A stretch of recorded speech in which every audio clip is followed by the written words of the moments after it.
My name is Aaliyah Monroe. I'm 38 years old and live in Denver, Colorado. If anyone has ever seen me in a charcoal suit presenting to shareholders at a finance conference in Manhattan, they might assume I was raised in a nurturing family where talent was valued and encouraged. They'd be wrong. I grew up in a two-story farmhouse on the outskirts of Fort Collins, where love wasn't evenly shared and fairness seemed non-existent. In that house, no one counted how hard I tried, only how many times my younger brother stumbled so the whole family could rush to lift him like he was the only child they had. I'm the eldest. Full name Aaliyah Monroe, daughter of Henry and Denise Monroe. Outsiders would say I had everything: 3 meals a day, good schools, a solid roof over my head. But inside, I was a shadow. The easy kid, the one who could handle herself. No one asked if I was okay because they simply assumed I always would be. As for my brother Jacob, well, Jacob was the sky. From the beginning, he was the center of every family conversation. Whenever anything happened, all eyes, all concern went straight to him. By the time I was 8, I could cook noodles and do my own laundry. He, meanwhile, was still being spoon-fed by my mother like a little prince who refused to grow up. I used to think, maybe I have to sacrifice because I'm the older sister. But that sacrifice stretched on, year after year, until it hardened into habit. And when I began to question it, they called it selfish. Jacob is 3 years younger than me, yet he's always been regarded as the future man of the house, even though he never truly accomplished anything. When I graduated high school with honors and got accepted to the University of Chicago, my mother said exactly one thing. Well, I figured you'd get in. But when Jacob got into an average private college, the whole family threw a backyard barbecue. My father invited half the neighborhood. I remember exactly how that felt. Not jealousy, just numbness. I didn't need applause, but I didn't deserve to be invisible either. The contrast only deepened when Jacob started failing. He dropped out of his first major, claiming the environment didn't suit him. My parents hired a private tutor, switched his school, and blamed the curriculum. The second time he dropped out, my mother cried for 3 days straight, while my father muttered, "He just hasn't found his path yet." As for me, I was shelving books at the campus library to pay for my finance degree. But I wasn't entirely alone. There is one person who always saw me, always believed in me. My grandmother, Evelyn Monroe, was the only one in our family who didn't see me through the lens of the capable older daughter who needs nothing.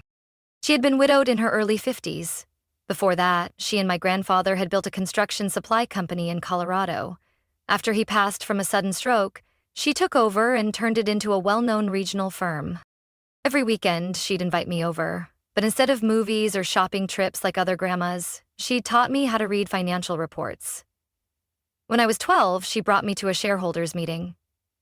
At 14, she handed me a stack of letter-sized pages and said, "These are the stocks I'm investing in. Pick 3 you like and tell me why." I chose Microsoft, Johnson & Johnson, and a small biotech company I'd seen mentioned in Forbes. She laughed, a proud laugh I had never seen on my mother's face. "You've got a mind for money, not just for saving it, but for growing it. Don't let anyone shut that down, not even your parents." I never forgot those words. At 16, she helped me open my first investment account using the $300 I'd saved tutoring neighborhood kids in math. She told me, "Financial freedom is the one thing that'll keep your head held high." Her words stayed with me my whole life. And she was right. It didn't just save me, it anchored me when everything in the family began to fall apart, again, because of Jacob. I got the call from her attorney on a February morning when snowflakes still clung to the 11th-story window of my apartment. Luther DeWitt's voice came through the phone, deep and deliberate, cutting clean through the rhythm of my carefully managed day. "Aaliyah, Eveline designated you as the primary beneficiary in the will she updated last year. I think you should come in this week." I paused for a few seconds. Not from shock. My grandmother always planned everything in silence, but because A sinking feeling washed over me. Inheriting from her would come with more than assets: prying eyes, veiled questions, and words disguised as family concern.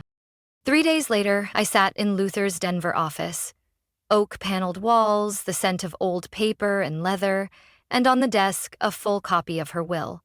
I couldn't take my eyes off the bolded section on page 3.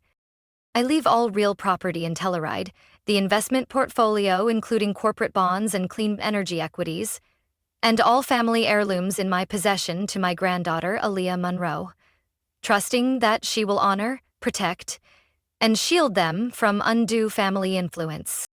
Jacob was allocated a small grant, $75,000, locked behind strict conditions, only accessible if he completed a vocational program or a legitimate startup plan approved by a third party. The fund would be managed by an independent trustee. No family interference allowed. I flipped to the last page, where she had handwritten a few lines, her script slanted, bold, and somehow still warm. Aaliyah, if you're reading this, it's possible they're pressuring you. Don't back down. This inheritance isn't just money.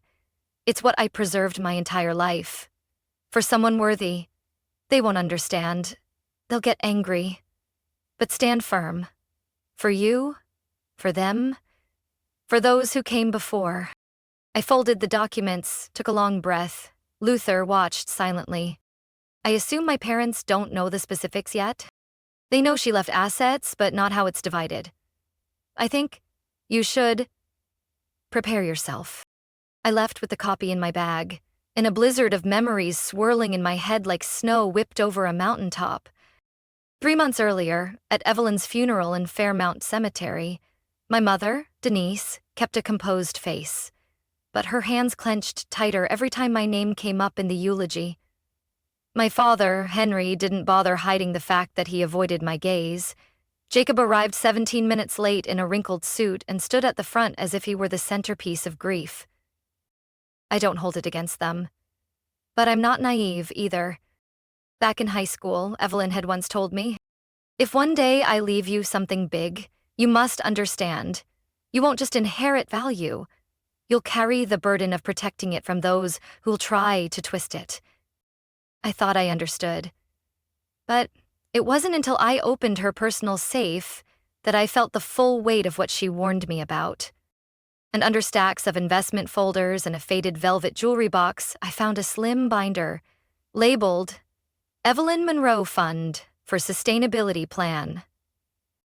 And inside were blueprints to convert the old farm property into a solar research center for Native communities in Colorado. She had quietly partnered with a group of engineers, secured preliminary building permits, and even lined up grants from 2 nonprofits. I stood frozen in her Pinewood office.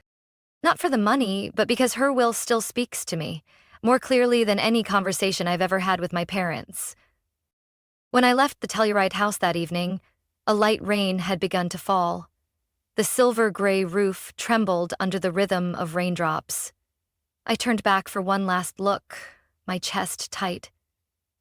All those years of living in Jacob's shadow hadn't killed my mind, but they'd made me forget that I had every right to say no. I flipped on my signal and turned onto Interstate 70, the engine humming steady against the dark. My thoughts, though clouded with dread, were already gearing up for the battle ahead. Because I knew, once they found out the truth, they wouldn't just be angry. They would come for it all, and I wouldn't let that happen. The text from my mother came on Thursday at 2:17 p.m., right in the middle of a Zoom call with a group of investment clients from Boston. Just 6 words. No greeting. No softened tone. Family meeting, Sunday. It's important. Flat, as a secretary rescheduling a dentist appointment. But I knew the subtext. In my family, a meeting never meant togetherness. It was always a lead-in to a demand. Usually dressed in moral language, layered with guilt heavy as granite. I leaned back in my chair, the overhead light casting a sterile glow across the glass-top desk. Once again, I could already guess what was coming. Probably about Jacob. I didn't have to wait long. That afternoon, Veronica... My best friend and colleague of 10 years, dropped by my office with 2 lattes and a serious look.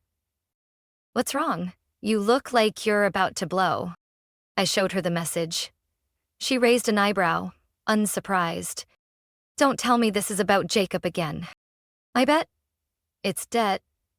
I noticed some strange activity in the trust accounts lately." Veronica set her cup down, eyes narrowing. "What kind of activity?" I opened my laptop, pulling up a private folder. The numbers didn't lie. Someone had attempted to access Evelyn's investment accounts. They were secured with multiple layers of encryption, but 2 weeks ago, there'd been a failed login attempt from an IP address located in Fort Collins, where my parents still lived. I froze. Only 3 people besides me knew that account existed: Luther, his legal assistant, and my father, Henry Monroe. He at once asked to see the portfolio for transparency, shortly after the funeral. I had said no, firmly, but now I wasn't sure he'd respected that boundary. Things got clearer when I checked my company email inbox. In the spam folder, flagged, was an email from a strange address: blowinfo.assist@gmail.com. Subject: Monroe Asset Transfer Plan, Internal Draft. I opened it, fingers trembling.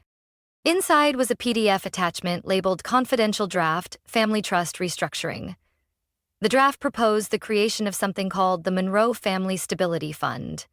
Creator, Henry Monroe. Co-trustee, Denise Monroe.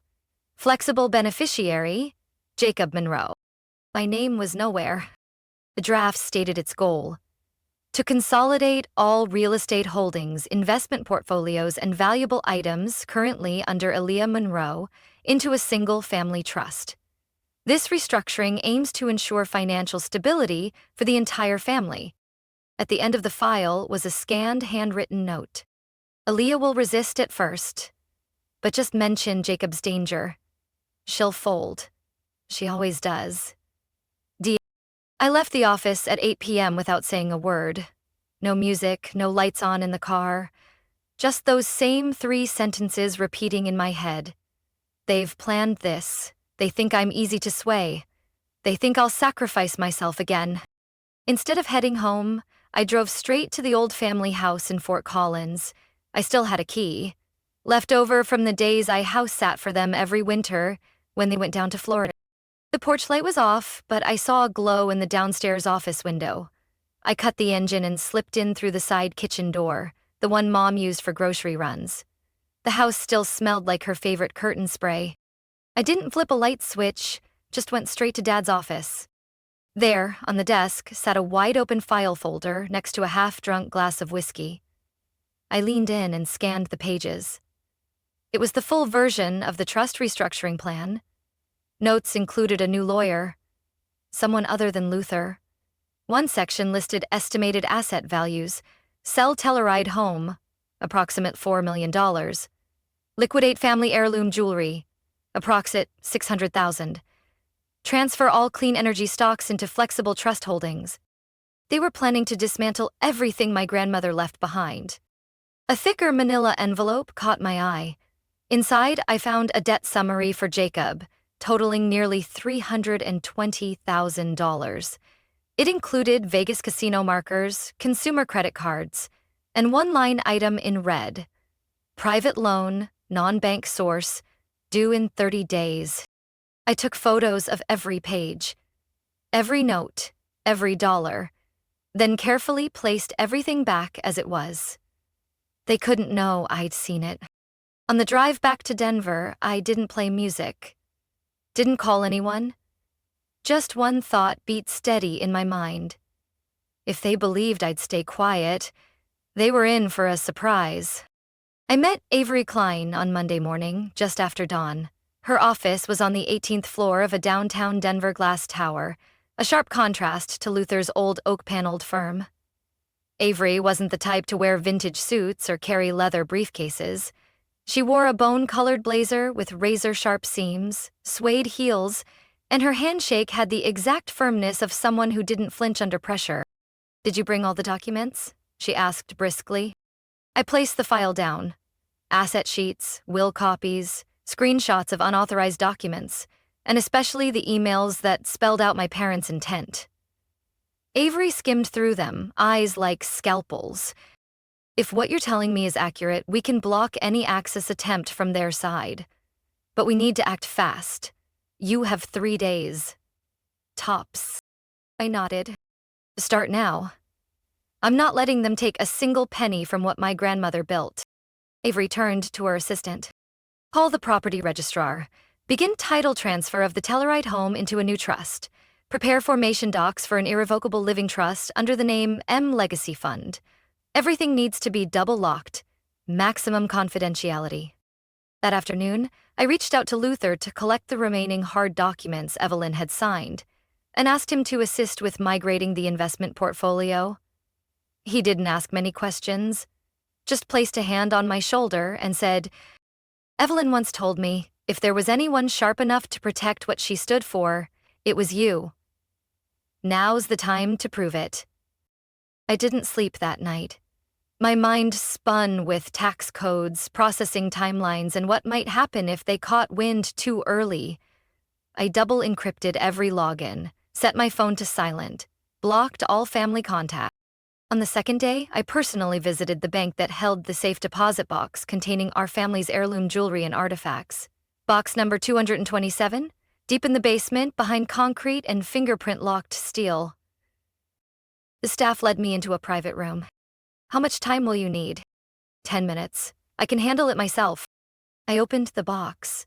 Inside were the sapphire brooch my grandmother wore when she met the town mayor, the pearl necklace passed down through 3 generations, her wedding ring, and a small notebook from her early business days. I carefully placed each item into protective sleeves, making sure nothing was left behind. On my way out of the bank, I sent Avery a message. "Jewelry and keepsakes secured, ready for transfer to the fund this afternoon." By noon, we finalized the creation of the EM Legacy Fund, with me listed as both the sole grantor and beneficiary. An irrevocable clause was activated. No one, not even family members, could alter, access, or request disbursements without my written consent. The investment portfolio was restructured through an independent asset management firm. My name was removed from all visible systems. To outsiders, the assets now appeared to be owned by a non-profit organization, not an individual. By the 3rd day, everything had been transferred. The Telluride home? The new title had been certified and recorded. The stock portfolio? Safely within a specialized trust account. The jewelry, heirlooms, and legacy documents? In transit to a museum-grade secure storage facility. That evening, I received a text from my mother. "Jacob's in serious trouble. We need to talk." Sunday, 3 p.m. Shortly after came an email from my father.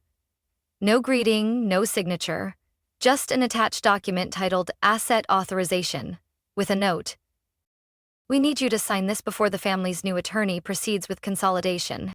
I turned off the screen and leaned back in my chair. They still thought I was the same obedient Aaliyah who used to pour tea during family meetings, nodding along to every one of my father's decisions. Too bad. That girl no longer exists. I arrived at exactly 3 p.m. My father's Range Rover was already parked in the driveway. Jacob's car was there too. The red Dodge Charger he proudly claimed was leased to maintain the self-made entrepreneur image. The white wooden doors swung open before I even knocked.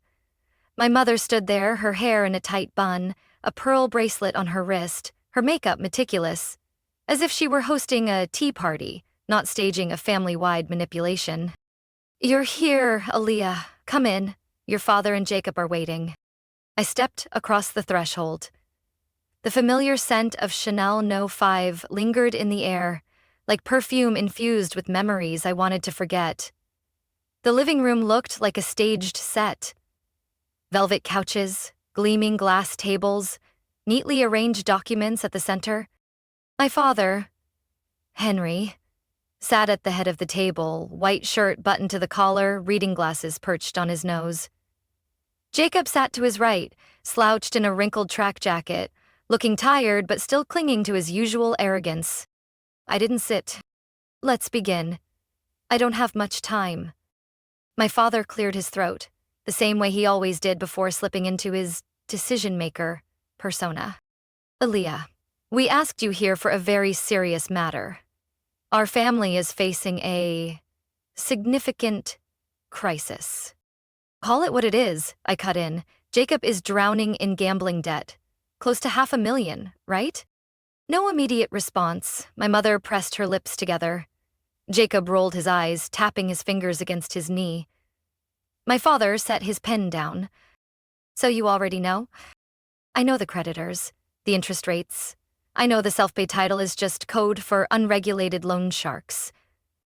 No one denied it. My mother sighed, her voice full of practiced concern. My son made mistakes, but he's trying to make things right. Aren't you, Jacob? Jacob nodded faintly, his voice shaky. I've joined a support group. I know I need help.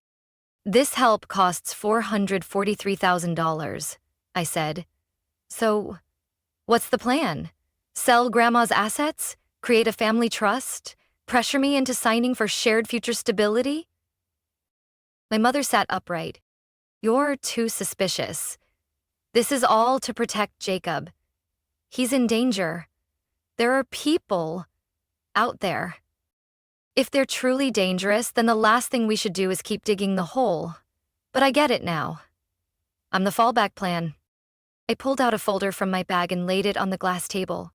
Let's skip the theatrics. This is confirmation that the EM Legacy Fund is active. Real estate, investments, physical assets, all legally protected. No one, including you, can touch them. Not anymore.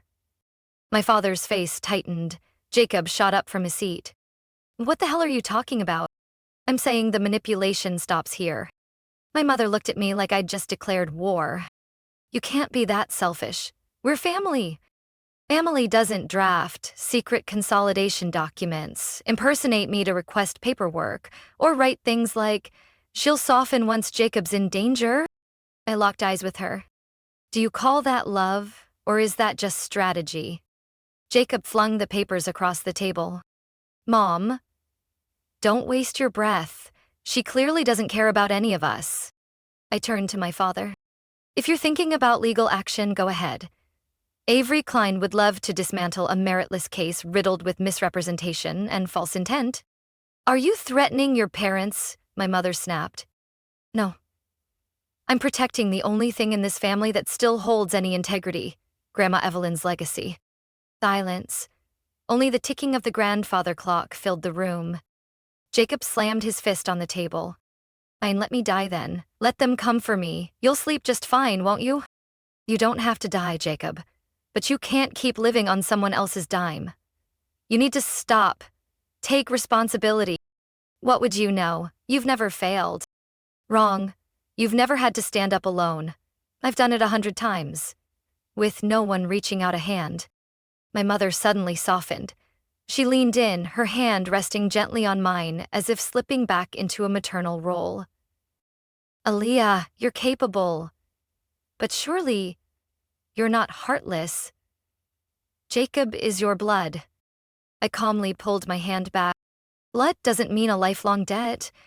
If I help now, I'm just letting Jacob die slower. My father rose and grabbed the briefcase. Fine. If you want to fight, you'll get one. I stood up too, adjusting my blazer.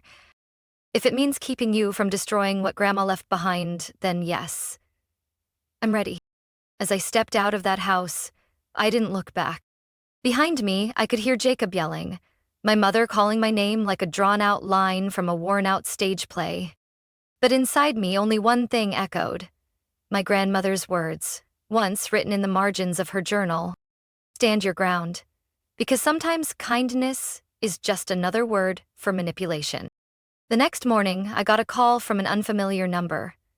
A deep, male voice came through, hesitant but steady. Aaliyah, this is Uncle... Thomas. Thomas Monroe. His name rang in my head like a ghost from a forgotten childhood. My father's older brother. The one who had vanished from family gatherings when I was still in high school.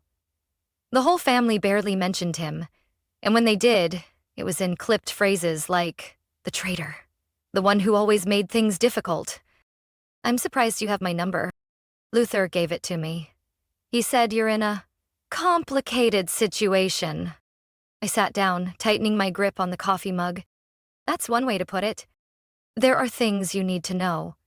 Not to hurt anyone, but to understand how things ended up this way. Can you meet me? This afternoon, Southridge Cafe, 4 o'clock. Thomas Monroe had aged considerably, but his eyes remained sharp and alert. He wore a light gray button-down shirt, no tie, a calm presence completely at odds with how my father used to sneer. Thomas always plays the noble one, but can't earn a steady buck. When I sat down, he gave a polite nod and handed me a thick envelope. Inside is everything you need to understand this didn't just start a few months ago. Your family, truthfully, has been sinking because of Jacob for over a decade. I didn't open the envelope right away. I wanted to hear it from him directly. Start from the beginning. Thomas sighed, like he was finally untying a knot he'd held onto for 10 years. When Jacob was a sophomore at Stanford, he racked up over $40,000 in gambling debt. It started with sports bets, then poker, then borrowing from very dangerous people. Your parents didn't want anyone to know, so they secretly put up the Fort Collins house as collateral to pay it off. My brows furrowed. They mortgaged the house back then? They did. Then, when Jacob opened that bar in Greeley, it only lasted 6 months before going under. They took out high-interest loans to cover it. The following years were just one failed scheme after another. An unused mobile app, a luxury car rental business where cars were constantly returned late or damaged. How did they hide all this from me?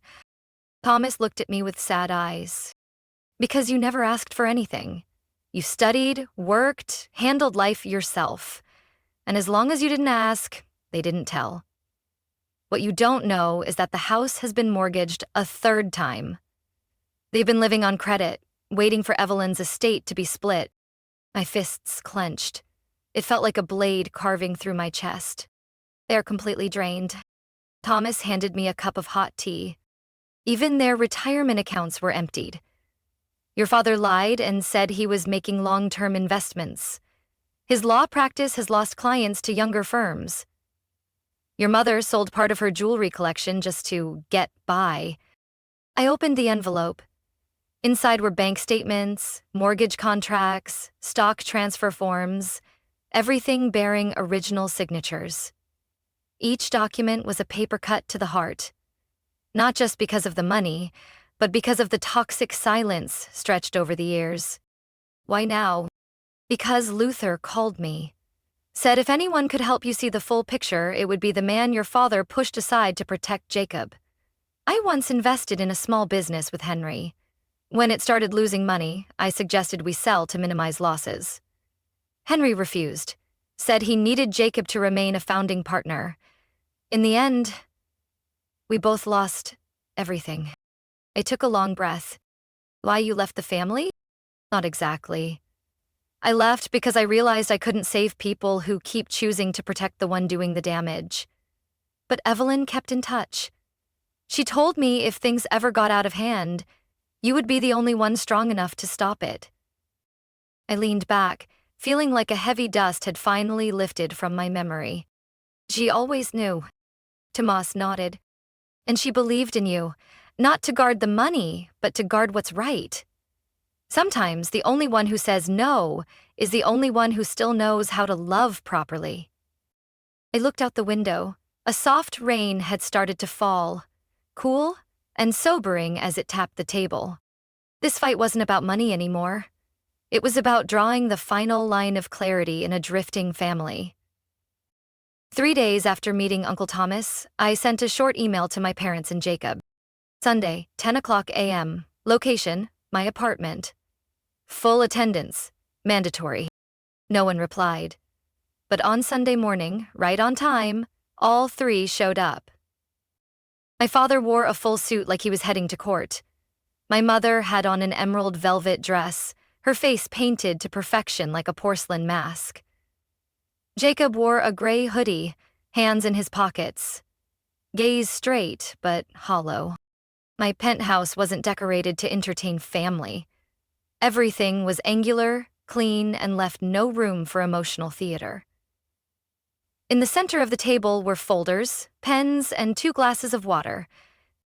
Attorney Avery Klein sat beside me, frameless glasses on, eyes never leaving the laptop screen where the agreement document was already open. No one exchanged greetings. I began. We're not here today to negotiate. Every decision will be based on 3 principles: clarity, conditions, and no more manipulation. Jacob scoffed. That sounds more like a lease contract than a family meeting. I stared directly at him. If you want to keep living in a space paid with clean money, you'll want to pay attention. My mother started to speak. There's no need to be so harsh. I raised a hand.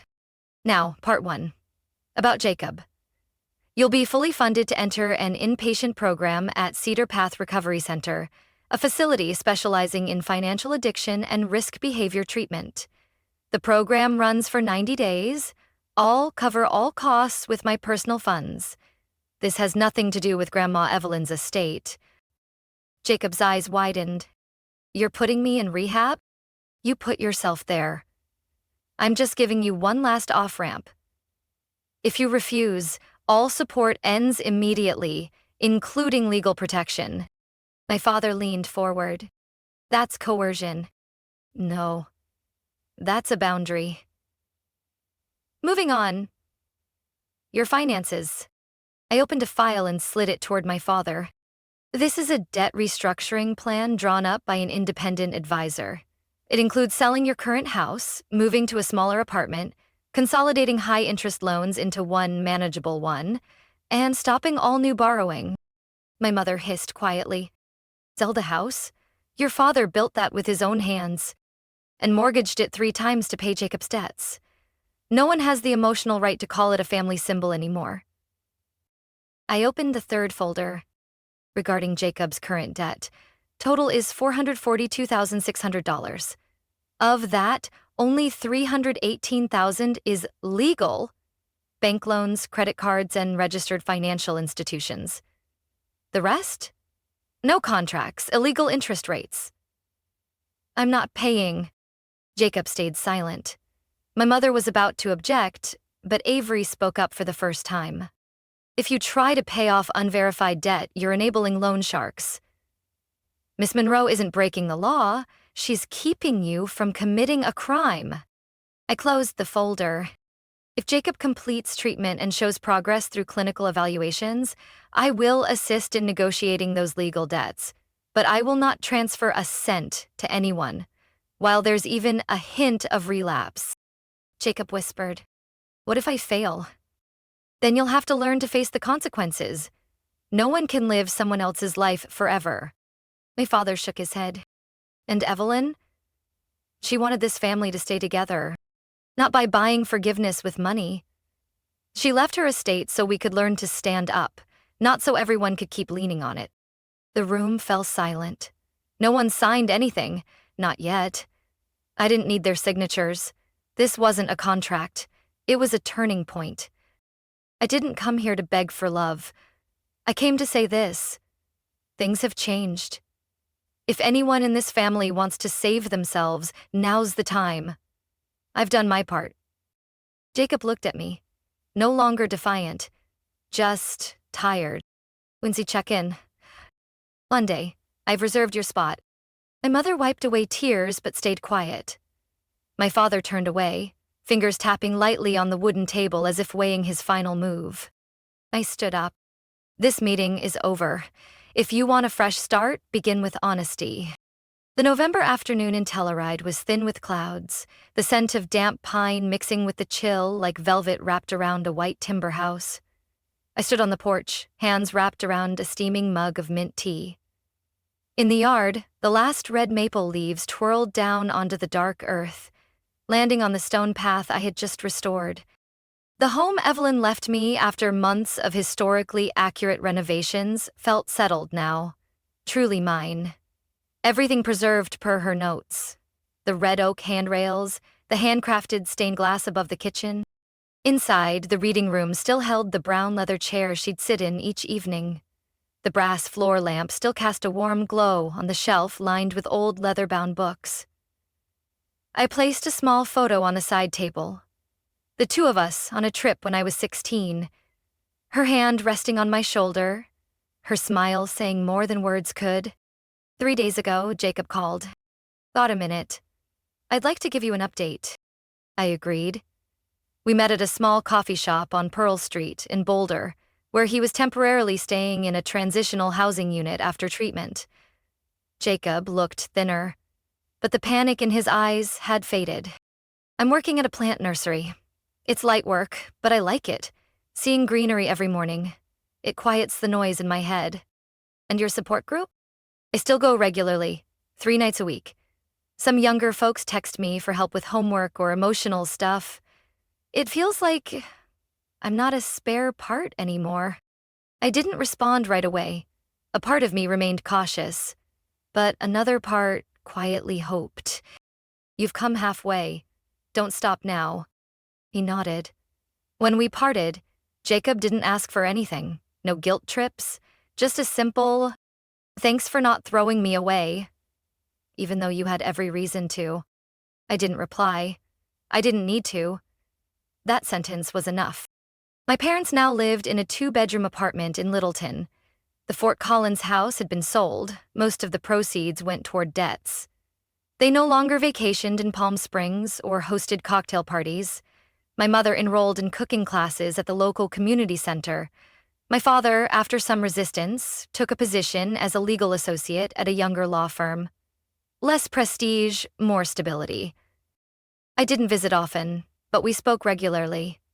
10-minute calls.